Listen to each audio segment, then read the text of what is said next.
नमस्कार। चंद्रकांत भाई भट्ट अमेरिका से।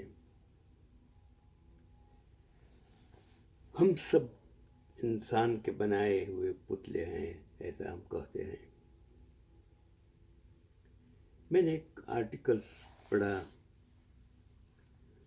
रमेश भाई चौहानी साहब और दूसरा, कि पाप ही आपका प्रकाश है नेताजी, राज धर्म ही आपका ध्यान है।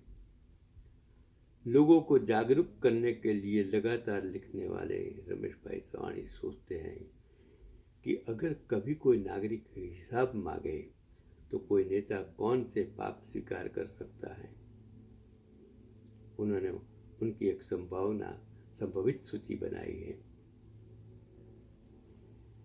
कि वो उन्होंने आर्टिकल जो लिखा था उसमें पाप ही आपकी ज्योति है नेताजी, राज धर्म ही आपकी देखभाल है।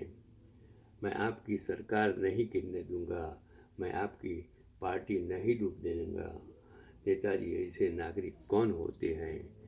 अब जनता की मांग पर नेताजी का पाप जगमगा रहा है कि नेताओं की नज़र में देश के राजा हैं, इसलिए वे आज भी नागरिक को जनता ही मानते हैं, इसलिए उन्हें जनता कहकर संबोधित करते हैं।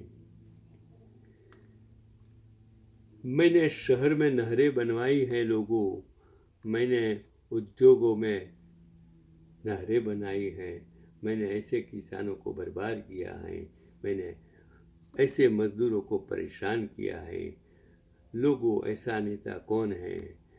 लोगों, धर्म और जाति के दंगे, लोगों, धर्म और जाति के दंगे, मैंने ऐसे हिंदू मुस्लिम दंगे करवाए हैं। मैंने दलितों और पिछड़ों को परेशान किया है। लोगों, ऐसा नेता कौन है। गरीबी बढ़ गई है लोगों, गरीबी बढ़ गई है, मैंने ऐसे भाइयों के घर भर दिए हैं, मैंने इतने बड़े भ्रष्टाचार किए हैं। लोगों, ऐसा नेता कौन है। लोगों, तुम महंगाई पर काबू नहीं पा सकते, तुम महंगाई पर काबू नहीं पा सकते, मैंने दवा इलाज महंगा कर दिया, मैंने शिक्षा इतनी महंगी कर दी। लोगों, ऐसे कौन है नेताजी। मैंने हजारों लोगों से झूठ बोला, मैंने कितने झूठे वादे किए, मैंने कितना लोकतंत्र नष्ट किया। लोगों, एम नेताजी कहाँ हैं। वो ज्योत्सना आहिर ने जो बनाया था वीडियो, उसका उन्होंने उल्लेख किया है। हाल ही में मुख्यतः मुस्लिम देश घाना से हमारे प्रधानमंत्री मोदी को अपने देश के सर्वोच्च नागरिक पुरस्कार से सम्मानित किया, जिसके साथ ही प्रधानमंत्री किसी मुस्लिम देश से यह पुरस्कार जीतने वाले पहले भारतीय प्रधानमंत्री बन गए, जिन्हें 24 पुरस्कार मिले, जो अब तक का सबसे अधिक पुरस्कार है। उनको 2 दर्जन देशों से मिले पुरस्कारों में से 9 तो सिर्फ मुस्लिम देशों से ही मिले हैं। यह आश्चर्य की बात है कि जिन्हें मुस्लिम विरोधी राजनेता माना जाता है, वो अकेले मुस्लिम देशों से ही इतने सारे पुरस्कार उनको मिले हैं।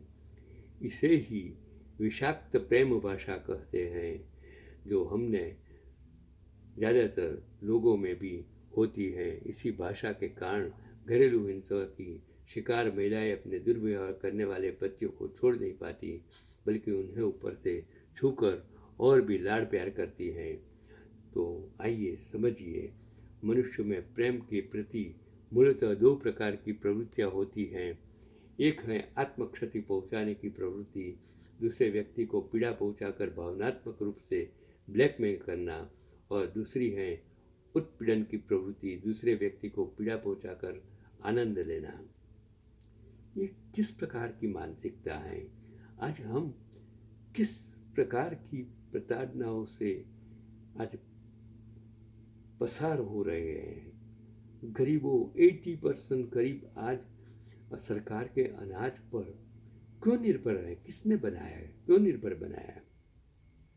ये गरीब आए आप क्यों बढ़ाई, और पैसादार इतनी पैसादारी खाई किसने बढ़ाई। ये खाई कम करने की जगह आपने खाई को इतना बढ़ाया कि आज सब कुछ 4 इंसान हैं। मनुष्यों में प्रेम की मूलतः दो प्रकार की प्रवृत्तियाँ होती हैं। इसमें अधिकतर वे लोग जो शारीरिक, भावनात्मक, आर्थिक, मानसिक या सामाजिक रूप से कमजोर होते हैं आत्मदया की प्रवृत्ति अपना लेते हैं ताकि दूसरा पक्ष उन पर दया करके अपनी कुछ ज़रूरत पूरी कर सके। अगर वे सीधे लड़ने जाए तो उन्हें वह भी न मिले। जो लोग बहुत सख्त और शारीरिक व भावनात्मक रूप से प्रताड़ित माता पिता के साथ पले पड़े हैं, इनमें इस प्रेम भाषा की संभावना ज़्यादा होती है। महिलाएं अपने पति का प्यार पाने के लिए पूरे दिन उपवास रखती हैं, चाहे वह तपस्या करता हो, पनीर टिक्का बनाकर मुझे खिलाता हो या किसी अन्य तरीके से समाज का बचाव करके उसे खुश करने की कोशिश करता हो। यह इसलिए है क्योंकि उनके बचपन में उनके अपने पिता को अपनी माँ के साथ ऐसा ही व्यवहार करते देखा था और हो सकता है कि उसने अपने पति के गुस्से का या आक्रामकता को नियंत्रित करने और घर में शांति बनाए रखने के लिए इसे ही एकमात्र तरीका समझा हो। कई पुरुषों में भी ईर्ष्या करने की ऐसी ही प्रवृत्ति होती है, लेकिन जब वे शारीरिक सुख से उत्तेजित होते हैं तो वे अक्सर ज़्यादा ईर्ष्या दिखाते हैं। यही उसकी वजह है, लेकिन हम इस पर बात करने की कोशिश नहीं करेंगे। मुस्लिम देशों की एक ऐसी व्यक्तिगत अपेक्षाएं भले ही न हो, लेकिन हर किसी को भारत जैसा युवा देश के खिलाफ युद्ध नहीं करना चाहिए, क्योंकि हर किसी को धर्म से ज़्यादा व्यापार पसंद है। तो यदि आप दुश्मन को लाल मखमली केक खिलाकर जीवित रख सकते हैं और फिर भी 1.5 अरब लोगों के ग्राहक आधार से व्यापार प्राप्त कर सकते हैं, तो इसमें क्या नुकसान है। व्यापार से बड़ा कोई धर्म नहीं। ज़्यादातर लोग, यहाँ तक कि जो उन्हें प्यार और सम्मान देते हैं, वे भी उस व्यक्ति के पीछे पागल हो जाते हैं जो उन्हें लगातार ठुकराता, अपमानित करता है। वो भी ऐसे ही सपनों की प्रेम भाषा के कारण। लेकिन जैसे जैसे वे बड़े होते हैं, जो व्यक्ति समझता है इसे इन दोनों में से किसी एक को समझकर और त्याग कर अपनी विकृत प्रवृत्तियों को बदलने का प्रयास करना चाहिए और किसी ऐसे व्यक्ति को मौका देना चाहिए जो अपने आघात से परिचित नहीं है, लेकिन वास्तव में उनकी परवाह करते हैं। तो आपको ये समझाने की ज़रूरत नहीं है कि इन दिनों पुरस्कार कैसे प्राप्त किया जाते हैं। मैं तो सोच भी नहीं सकता हूँ इस अमेरिका में रहने वाले अमेरिकन सिटीजन्स जो इस देश में मैं अमेरिकन बोलते हैं, उनको भी आप पद्म भूषण देते हो। मेरी समझ में नहीं आता है कि अगर लोग इसी तरह अपनी विषाक्त प्रेम भाषा का उपयोग करते रहे तो नारीवादियों को स्त्री द्वेषी पुरुषों से सबसे अधिक पुरस्कार मिलेगा। आज दुनिया सिर्फ वाहवाही में रुकी गई है। नेताओं वाहवाही में, उनको प्रजा से कोई लेना देना नहीं है। उनको जो रोड पर पड़े खड्डे, जो मरते हुए लोग, जो बेकार लोग, बेरोजगार लोग, जो महंगाई से मर रहे लोग, वो अच्छी शिक्षा नहीं प्राप्त कर सकते क्योंकि शिक्षा इतनी महंगी हो गई। वो स्वास्थ्य प्राप्त नहीं कर सकते क्योंकि स्वास्थ्य सेवाएं इतनी महंगी हो, वो दिखाई नहीं देता है। वो लोग अंधे नहीं हैं, लेकिन उसको जो तक मिली है उसका वो दुरुपयोग करते हैं। लेकिन याद रखना, वक्त आपको कभी छोड़ेगा नहीं। वक्त आपके साथ नहीं चलता है।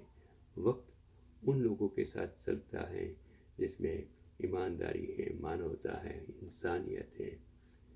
वही सच्चा धर्म उनके लिए है।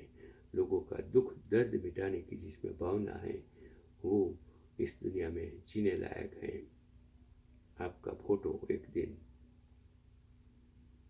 मिट जाने वाला है, ये सोच कर जियो। और जो मिला है उसको अच्छी तरह से भूखो, लोगों को मदद करो। इंसानियत सबसे बड़ा धर्म है, मान कर चलो। यही आज का पैगाम।